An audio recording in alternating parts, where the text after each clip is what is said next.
आज हम कक्षा 7वीं का 5वां चैप्टर अम्ल, क्षारक और लवण पढ़ेंगे। ये चैप्टर हमारे लिए एकदम नया है, तो इसको एकदम बेसिक से स्टार्ट करते हैं। देखिए, कभी कभी हम कोई चीज़ खाते हैं जैसे नींबू, तो हमें बड़ा खट्टा खट्टा सा लगता है उसका स्वाद। वहीं कभी कभी हमें कुछ चीज़ें जो हैं वो कड़वी लगती हैं। कुछ चीज़ों को समझते हैं कि कौन सी चीज़ का स्वाद कड़वा है और कौन सी चीज़ का स्वाद खट्टा है। सबसे पहले नींबू का स्वाद खट्टा होता है, करेले का स्वाद कड़वा होता है, दही का स्वाद खट्टा होता है, इमली का स्वाद खट्टा होता है और जो खाने का जो सोडा होता है उसका स्वाद कड़वा होता है। अर्थात बहुत सारी चीज़ें हैं जिनका स्वाद खट्टा होता है और बहुत सारी चीज़ें ऐसी हैं जिनका स्वाद कड़वा होता है। अम्ल और क्षारक की परिभाषा हम इन्हीं चीज़ों से बनाएंगे। सबसे पहले अम्ल की परिभाषा देख लीजिए। अम्लों का स्वाद खट्टा होता है।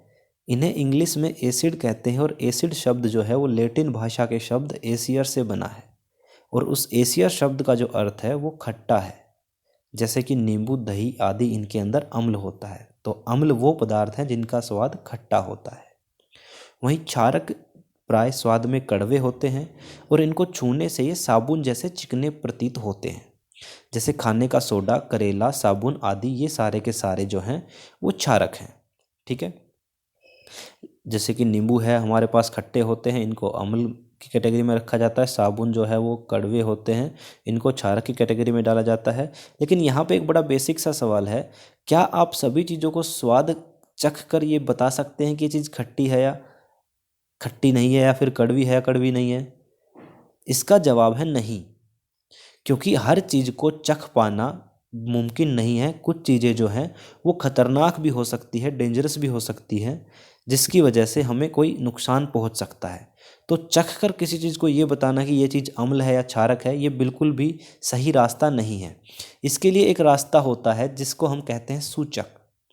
सूचक ऐसे पदार्थ होते हैं जिनकी सहायता से हम ये बता सकते हैं कि कौन सा जो पदार्थ है वो अम्ल है और कौन सा पदार्थ क्षारक है।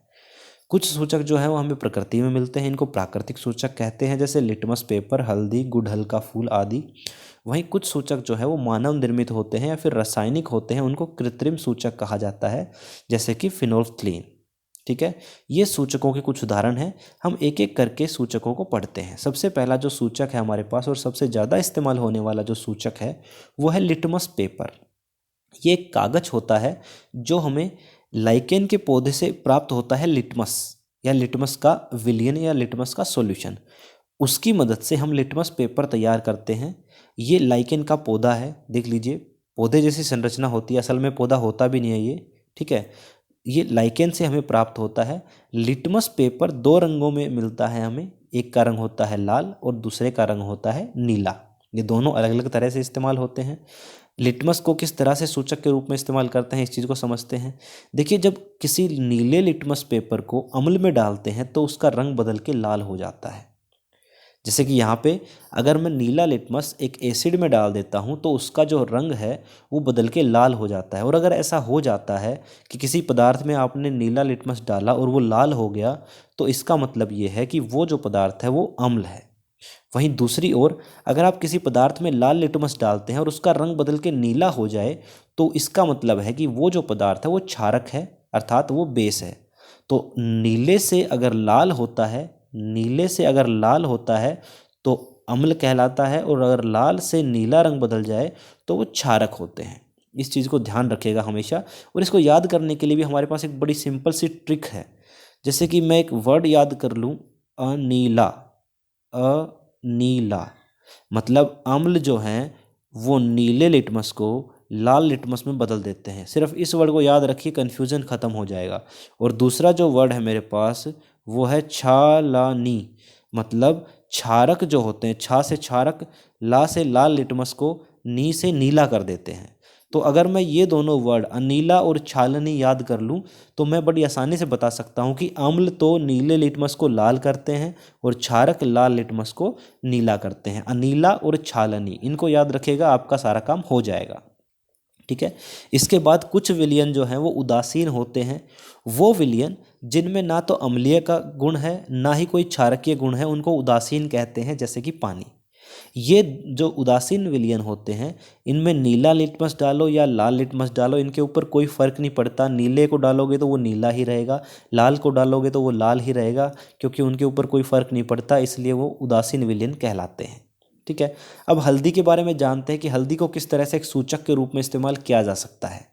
देखो, हल्दी का रंग पीला होता है, आप सभी लोग जानते हैं कि हल्दी का रंग पीला होता है, और हल्दी अम्ल के साथ कोई अभिक्रिया नहीं करती, उसके रंग में कोई परिवर्तन नहीं होता। परंतु जब अगर क्षारक के साथ उसको मिलाया जाता है तो क्षारक के साथ हल्दी जो पीले रंग की होती है वो लाल रंग में बदल जाती है। इसको समझने के लिए हमारे पास एक छोटा सा एक्सपेरिमेंट यहाँ पे है, देख लीजिए।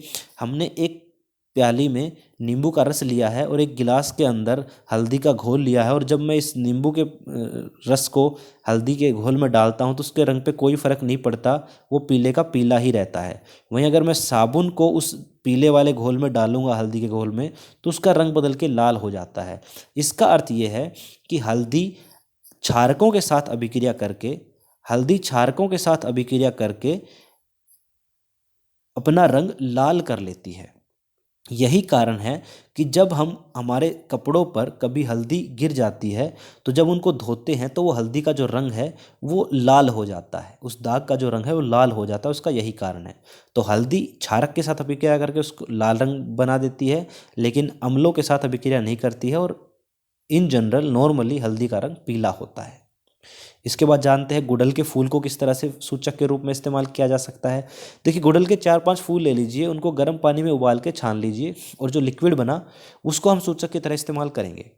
अगर हम उस लिक्विड के अंदर अम्ल डालते हैं, ध्यान से देखिएगा, अगर उसके अंदर हम अम्ल डालते हैं तो वो जो रंग था गुड़हल के फूल का, जो विलयन बना था, उसका रंग गहरा गुलाबी हो जाएगा, मतलब डार्क पिंक कलर अगर हो गया तो हम समझेंगे कि वहाँ पर क्या हमने इस्तेमाल किया है, अम्ल इस्तेमाल किया है। वहीं पर अगर क्षारक उसके अंदर डालें तो उसका रंग बदल के हरा रंग हो जाता है। अगर गुड़हल का जो विलयन हमने बनाया था उसमें हमने कोई पदार्थ डाला और रंग बदल के हरा हो गया तो हम समझेंगे कि क्षारक है, और अगर रंग बदल के गहरा गुलाबी हुआ तो हम समझेंगे कि वो अम्ल था। ठीक है। इस तरह से गुड़हल का फूल भी एक सूचक के रूप में इस्तेमाल हो सकता है। ये एक केमिकल या रासायनिक जो सूचक है वो आ गया फिनोल्फ्थलीन। इसको किस तरह से इस्तेमाल करते हैं, देखिए, फिनोल्फ्थलीन का जो खुद का रंग होता है वो कोई रंग नहीं होता, पानी जैसे रंग का होता है, रंगहीन पदार्थ होता है, और ये अम्ल के साथ किसी भी प्रकार का रिएक्शन नहीं करता, और वहाँ पर भी ये रंगहीन ही रहता है, पानी जैसा रहता है। परंतु जब क्षारक के साथ इसकी अभिक्रिया की बारी आती है तो क्षारक के साथ मिलकर ये हल्के गुलाबी रंग का हो जाता है। तो अगर क्षारक को फिनोल्फ्थलीन में डालते हैं तो वो हल्के गुलाबी रंग का होता है, यही उसकी पहचान है। देख लीजिए, अम्ल के साथ कोई अभिक्रिया नहीं की और ये रंगहीन रहा, पानी जैसे रंग का रहा, लेकिन जब क्षारक के साथ इसकी अभिक्रिया करवाई जाती है तो इसका रंग जो है वो हल्का गुलाबी हो गया।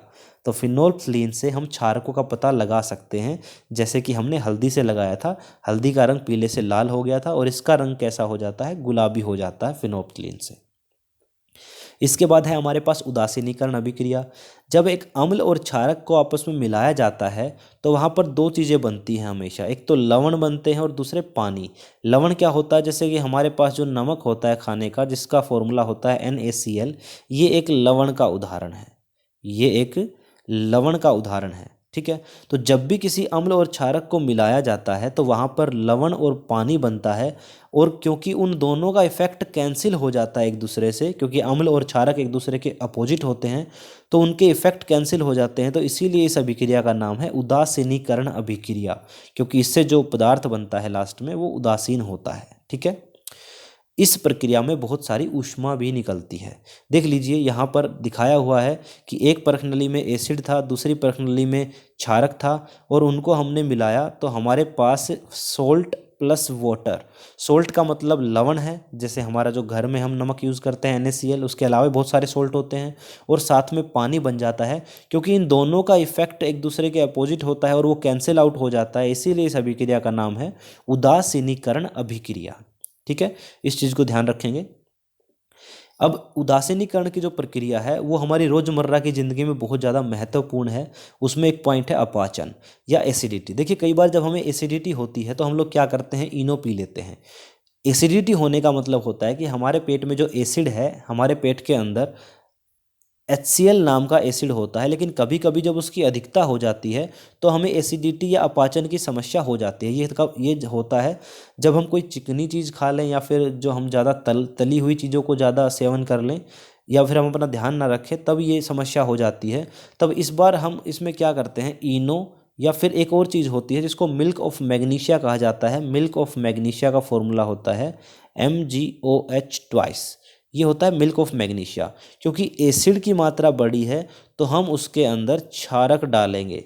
जो इनो है वो भी एक क्षारक की तरह काम करता है, और जो ये MgOH ट्वाइस हमने लिखा है ये भी एक क्षारक की तरह काम करता है। और अम्ल और क्षारक मिलके उदासीन बना देंगे और हमें एसिडिटी से काफ़ी हद तक राहत मिल जाती है।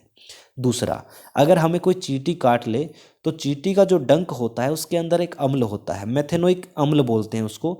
तो उसके ऊपर अगर हम कोई क्षारक वाली चीज़ लगाएं या फिर जैसे कोई साबुन लगा लें थोड़ी सी, या फिर जो हमारे घर में सोडा होता है खाने का सोडा वो अगर लगा लें, तो उसका जो डंक है वो अप्रभावी हो जाता है। क्योंकि दोनों की अभिक्रिया करके चींटी का डंक जो अम्ल था और जो सोडा हमने लगाया वो एक क्षारक था, दोनों मिलकर उदासीन बन जाते हैं और उसका इफेक्ट हमारे ऊपर नहीं पड़ता। सेम चीज़ मधुमक्खी के डंक के ऊपर भी होती है। उसके अलावा मृदा उपचार, कभी कभी पौधे को अम्लीय मिट्टी की ज़रूरत होती है, किसी पौधे को क्षारकीय मिट्टी की ज़रूरत पड़ती है। तो हम मिट्टी की जांच करवा के अगर हमारी मिट्टी अम्लीय है और हमें क्षारकीय चाहिए तो उसके अंदर थोड़े से क्षारक मिला के उसको उदासीन कर सकते हैं। तो मिट्टी के उपचार करने के लिए जो उदासीनीकरण अभिक्रिया है वो बहुत ज़्यादा ज़रूरी होती है, क्योंकि अलग अलग पौधों को अलग अलग प्रकार की मिट्टी की आवश्यकता होती है। अगर मिट्टी की आवश्यकता है अम्लीय की और हमारे पास क्षारकीय है तो उसको अम्लीय हम बना सकते हैं उसके अंदर और ज़्यादा अम्ल डाल के। ठीक है, इस तरह से हम मिट्टी का उपचार कर सकते हैं। और लास्ट हमारे पास है कारखानों का अपशिष्ट।